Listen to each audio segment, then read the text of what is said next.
Ni mucemanio uria utafanitio arugamiria thothaite itiganite uhaririirio ni bengi ya cooperative na muoroto munene ni gwetha njira ya uria thothaite itiganite cikunyita itemi hari ukuria wa utonga wa bururi. As a bank, we have a subsidiary of the bank called Corp Consultancy and Bank Assurance Intermediary.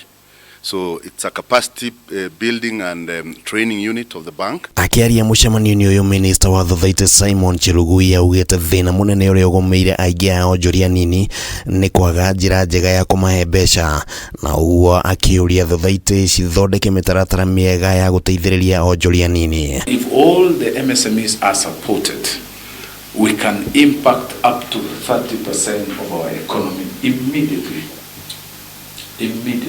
Because uria is we represent the people on the bottom line of business. It's like we are the soldiers of this economy, whereby anything that happens starts from the bottom up, coming up.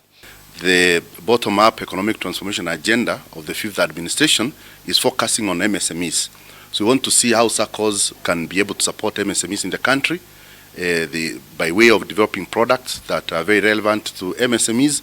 As a bank, we are very strong on MSMEs.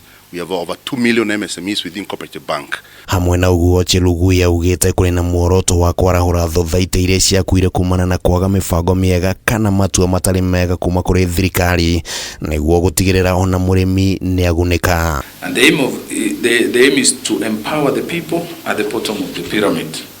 The government shall provide funding through Hustler Fund at a reasonably easy to borrow and offered at a low interest of 8%. We benchmark this rate on the SACCOs, who are doing 1% on average per month. So this is the benchmark. Chelugui augite ati kuri na mweke munene uria utahuthiritwo ni Thothaiti, mweke uria uregwatirwo ni aria makombithanagia mbeca kugerera mitambo, na uguo gutiga aingi a Kenya maigiretio thiini wa CRB, undu uria augite niguo uracungiriirie kwambiririo gwa kigina kia Hustler Fund. We took a bit of a slight lower approach because we are intervening on an issue that had gone out of hand, the digital lenders. These fellows who are harassing Kenyans. Hado ina Kameme TV, reto ria kwa nikimani wa Gukiria.